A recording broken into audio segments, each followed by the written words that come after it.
Hello friends, welcome to my channel teaching Odisha. Friends, आज आम BEd एवं CT 2025 exam most important history MCQ question discussion करवा। तो चलतु फ्रेंड वीडियोटी को स्टार्ट करवा शीघ्र।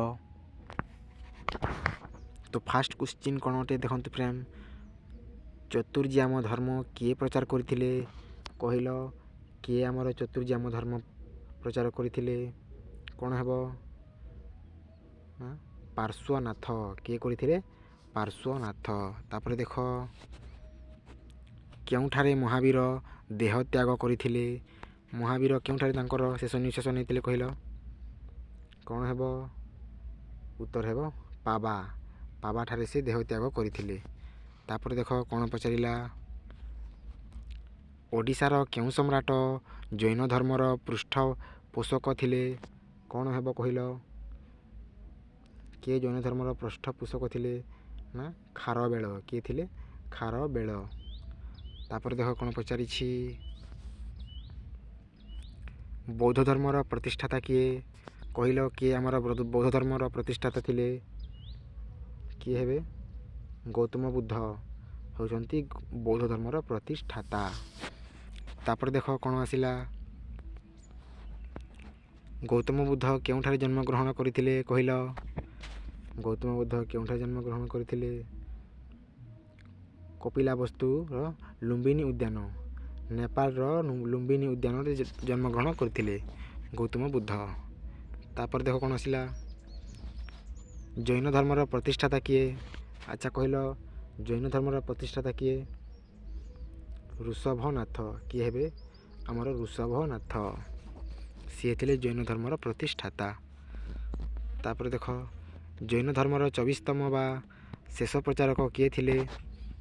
किए आमर जैन धर्मर शेष प्रचारक थिले? यह क्वेश्चन रे बारंबार आसे एग्जाम रे। कौन हेबो? महावीर। कौन हेबो? महावीर होइछन्ति जैन धर्मर शेषतम बा 24तम तीर्थंकर। तापर देख केबे वर्धमान महावीर जन्म ग्रहण करथिले? तो वर्धमान महावीर केबे जन्म ग्रहण करथिले कहल? ख्रीष्टपूर्व 540। केबे जन्म ग्रहण करथिले? ख्रीष्टपूर्व 540 रे जन्म ग्रहण करथिले। तापर देख महावीर केउ स्थान रे जन्म ग्रहण करथिले? केउटा हेबो? कुंदुग्राम। कुंदुग्राम रे महावीर जन्म ग्रहण करथिले। तापर देख महावीर केउ क्षत्रिय संप्रदाय रे थिले? ताहा पचारिछि। कौन हेबो? ज्ञात्रिज्ञ। कौन हेबो? ज्ञात्रिज्ञ। तापर देख चालुक्य नरपति द्वितीय पुलकेशी संपर्क रे केउथिरे जणा पड़ी थाए? केउठारे जणा पड़ी थाए कहल? ऐहोल प्रशस्ति। कौन हेबो? ऐहोल प्रशस्ति। तापर देख कौन पचारिला, अर्थशास्त्र रचयिता किए? किए आमर अर्थशास्त्र रचयिता करथिले कहल? किए हेबो? कौटिल्य। किए हेबे? कौटिल्य होइछन्ति अर्थशास्त्र रचयिता। तापर देख मालविकाग्नि मित्रम नाटक रचयिता किए? कौन हेबो कहल? मालविकाग्नि मित्रम नाटक रचयिता कौन हेबो? कालिदास। किए हेबे? आमर कालिदास। तापर देख हर्षचरित्र रचयिता किए? किए आमर हर्षचरित्र रचय लिखिथिले? बाणभट्ट। किए लिखिथिले? आमर बाणभट्ट। तापर देख महाभाष्यर रचयिता किए? आमर महाभाष्य पुस्तक किए रचना करथिले कहल? पतंजलि। किए करथिले? पतंजलि। तापर देख सिंधु सभ्यतार अधिवासी माने केउ वृक्ष को पूजा करुथिले कहल? निम्ब गछ को। केउ गछ को? निम्ब गछ को सिंधु सभ्यतार अधिवासी माने पूजा करुथिले। तापर देख मृत्पात्र केउ सभ्यतार प्रधान शिल्प थिला? कौन हेबो? सिंधु सभ्यता। मृत्पात्र सिंधु सभ्यतार प्रधान शिल्प थिला। तापर देख कौन पचारिछि, आर्य माने प्रथमे केउठी बसति स्थापन आरंभ करथिले? पचारिछि आर्य माने प्रथमे केउठारे रहुथिले? କ'ଣ ହେବ ସପ୍ତ ସିନ୍ଧୁ କେଉଁଠାରେ ରହୁଥିଲେ ସେ ସପ୍ତ ସିନ୍ଧୁଠାରେ ରହୁଥିଲେ। ତାପରେ ପଚାରିଛି କ'ଣ ବେଦର ଅନ୍ୟ ନାମ କ'ଣ? କ'ଣ ହେବ ବେଦର ଅନ୍ୟ ନାମ ହେଉଛି ଜ୍ଞାନ ବା ଶ୍ରୁତି। ବେଦର ଅନ୍ୟ ନାମ ଜ୍ଞାନ ବା ଶ୍ରୁତି ଅଟେ। ତାପରେ ଦେଖ କ'ଣ ପଚାରିଛି ପାଣି ଶବ୍ଦର ଅର୍ଥ କ'ଣ? କ'ଣ ହେବ ପାଣି ଶବ୍ଦର ଅର୍ଥ ସ୍ୱତନ୍ତ୍ର ବ୍ୟବସାୟ ଗୋଷ୍ଠୀ। କ'ଣ ହେବ ସ୍ୱତନ୍ତ୍ର ବ୍ୟବସାୟୀ ଗୋଷ୍ଠୀ। କୁଶବତୀ କେଉଁ ରାଜ୍ୟର ରାଜଧାନୀ ଥିଲା? କହିଲ ଦକ୍ଷିଣ କୋଶଳ। କୁଶବତୀ ହେଉଛି ଦକ୍ଷିଣ କୋଶଳର ରାଜଧାନୀ। ତାପରେ ଦେଖ ମହାକୋଶଳ କେଉଁ ରାଜ୍ୟର ରାଜା ଥିଲେ? କ'ଣ ପଚାରିଛି କ'ଣ ହେବ ମହାକୋଶଳ କୋଶଳ ରାଜ୍ୟର ରାଜା ଥିଲେ ମହାକୋଶଳ।